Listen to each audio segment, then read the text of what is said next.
Hello' বন্ধুসকল, নমস্কাৰ জনাইছোঁ। আমি বৰ্তমান কামত বতৰটো বেয়া, বৰষুণ দি আছিলে, তথাপিও আহিলোঁ কামত।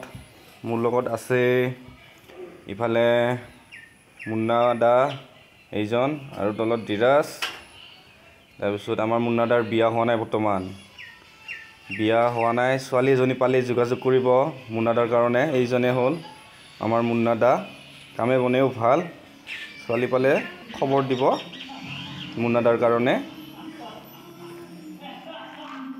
হাই গাইছ, আমাৰ মুন্না দাই বৰ্তমান ইটো ৰুমত পটিত মাৰি আছে। এইটো এটা, বাকী দুটা ইফালৰ ৰুম দুটা ক্লিয়াৰ হৈ গ'ল। আমি ইয়াতে আজি যোৱা সপ্তাহৰ পৰা আৰম্ভ কৰিছোঁ। আজি এসপ্তাহ হ'ল আৰু এইখিনি হৈ গৈছে কাম। ইফালে কৰিডৰৰ এইখিনি হৈ গৈছে আৰু বেছি নাই, হৈ যাবগৈ। মুন্না দাই আমাৰ শ্বাহৰুখ খান হৈ যায় মাজে সময়ে।